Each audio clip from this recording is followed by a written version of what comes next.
بسم اللہ الرحمن الرحیم۔ السلام علیکم۔ بہلول دانا اور ایک استاد۔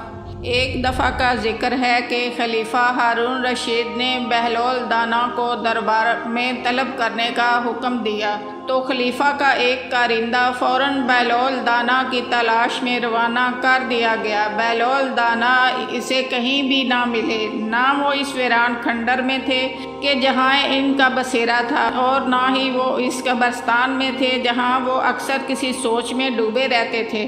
کسی نے اس کارندے کو بتایا کہ بہلول دانا کو مسجد کی طرف جاتے دیکھا گیا ہے۔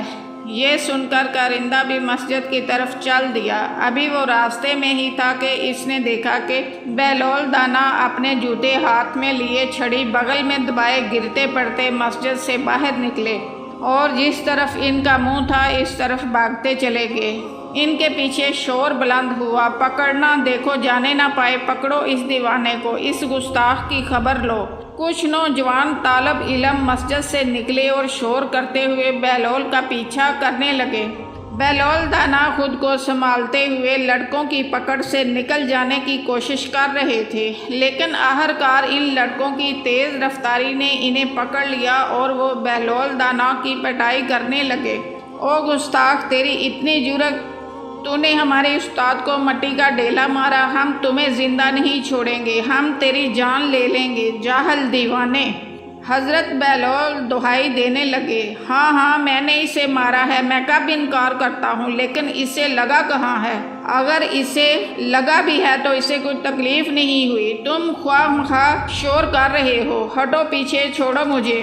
ہارون رشید کا کارندہ باغ کے قریب پہنچا اور بیچ بچاؤ کرتے ہوئے بولا، تم لوگ کیوں اس دیوانے کے پیچھے پڑے ہو؟ کچھ انصاف سے کام لو، تم لوگ اتنے سارے ہو اور یہ بیچارہ اکیلا، پہلے بتاؤ تو صحیح کہ ہوا کیا ہے؟ تبھی ایک لڑکا غصے میں بولا، یہ پوچھے کیا نہیں ہوا، اس دیوانے نے ہمارے استاد محترم کو مٹی کا ڈیلا کھینچ مارا ہے جو سیدھا ان کی پیشانی پر لگا ہے، ہم اس کو ہرگز نہیں چھوڑیں گے۔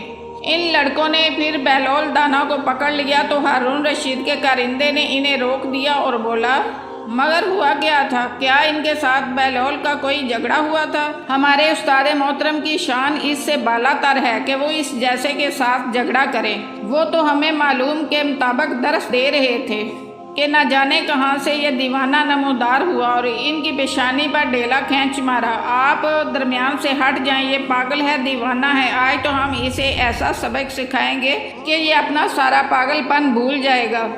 ایک لڑکے نے اپنی بات ختم کر کے پھر بہلول کی طرف اپنا ہاتھ بڑھایا تو ہارون کے کارندے نے اس کا بازو پکڑ لیا اور بولا، بات سنو لڑکے، سب جانتے ہیں کہ یہ دیوانہ ہے، پھر خلیفہ ہارون رشید کا رشتہ دار بھی ہے، تم اسے مار کر قانون ہاتھ میں نہ لو، اسے قاضی کے پاس لے جو، وہی صحیح فیصلہ کرے گا۔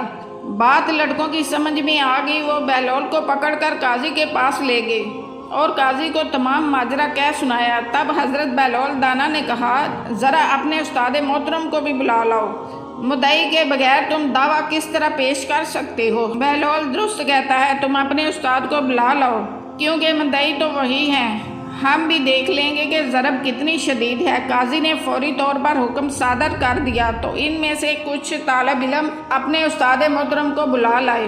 قاضی کے سامنے مقدمہ شروع ہو گیا تو بہلول دانا نے قاضی سے کہا، قاضی جی، کیا میں لڑکوں کے استاد محترم سے بات کر سکتا ہوں؟ قاضی نے اجازت دیتے ہوئے کہا، ہاں شوق سے۔ تب بہلول نے استاد محترم کو مخاطب کرتے ہوئے پوچھا، میرے عزیز، میں نے تجھ پر کون سا ظلم کیا ہے؟ اس پر استاد محترم سخت غصے میں آ گئے۔ انہوں نے اس ڈٹائی پر غصے میں کہا، عجیب مسخرے ہو تم، ابھی تم نے سب کے سامنے میری پیشانی پر مٹی کا ڈیلا مارا۔ تم خود ہی اپنے شاگردوں کو سمجھا رہے تھے کہ امام جعفر رحمۃ اللہ جو یہ فرماتے ہیں کہ ابلیس کو جہنم کا عذاب دیا جائے گا، وہ درست نہیں ہے، کیونکہ شیطان ناری مخلوق ہے اور وہ آگ سے بنا ہے، اور اسے آگ بلا کیا تکلیف پہنچائے گی؟ تو بھی خاکی ہے اور مٹی سے بنا ہوا ہے، اور بلا مٹی کے ڈیلے نے تجھے کیا تکلیف پہنچائی؟ بہلول دانا نے جب حاضر جوابی سے کہا تو استاد ناگواری سے بولا، فضول باتیں مت کرو، نہ جانے تم کیا کہہ رہے ہو، مقدمہ یہ ہے کہ تم نے وہ ڈیلا اتنی زور سے مارا ہے کہ میری پیشانی اور سر میں درد ہو رہا ہے۔ آپ بھی غلط بیانی نہ کریں اعلیٰ حضرت، اگر آپ کی پیشانی میں درد ہے تو ہمیں نظر کیوں نہیں آتا؟ بہلول دانا نے فوراً جواب دیا، او ہو، کس احمق سے پالا پڑ گیا ہے، عقل مند آدمی، کیا کبھی درد بھی کسی کو نظر آیا ہے؟ استاد نے اکتاہٹ سے کہا۔ بہلول دانا بھی بولے، قبلہ استاد صاحب، ابھی تو آپ اپنے شاگردوں سے فرما رہے تھے کہ امام جعفر صادق رحمۃ اللہ علیہ جو فرماتے ہیں خدا کو دیکھنا ممکن نہیں، میں اس بات کو نہیں مانتا، بھلا جو چیز موجود ہے اسے نظر آنا چاہیے، اس لیے خدا کو دیکھنا ممکن ہے۔ تو اگر آپ کے سر میں درد ہو رہا ہے اسے آپ ہمیں بھی دکھائیں۔ استاد صاحب نے یہ دلیل سنی تو بہلول دانا سے زچ ہو گئے، تبھی بولے، قاضی صاحب، یہ دیوانہ تو یوں ہی ادھر ادھر کی ہانک رہا ہے، اس نے سب کے سامنے مجھے پتھر مارا ہے، آپ گوائیاں لے کر اسے سزا دیں اور کارروائی ختم کریں۔ یا حضرت، اگر مجھ ناچیز نے آپ کو مٹی کا ڈھیلا مار بھی دیا ہے تو اس میں مجھ دیوانے کا کیا قصور؟ ابھی آپ ہی تو اپنے شاگردوں سے فرما رہے تھے کہ آپ کو امام جعفر رحمۃ اللہ علیہ کے اس قول نے بھی اختلاف ہے کہ آپ فرماتے ہیں اچھا یا برا کام کرنے والا خود اس کا ذمہ دار ہے اور اس کے لیے جواب دہ ہے، جبکہ آپ یہ بھی فرماتے ہیں ہر کام اللہ کی طرف سے ہوتا ہے اور بندہ اس کا ذمہ دار نہیں۔ اس لحاظ سے یہ ڈیلا میں نے آپ کو نہیں مارا، یہ کام تو خدا نے مجھ سے کروایا ہے۔ اب بھلا اس کام کے لیے سزا کا مستحق میں کس طرح ٹھہرا جو میں نے کیا ہی نہیں؟ خدارا قاضی صاحب، آپ ہی انصاف کریں، بہلول دانا نے تحمل سے کہا تو استاد محترم لاجواب ہو گئے۔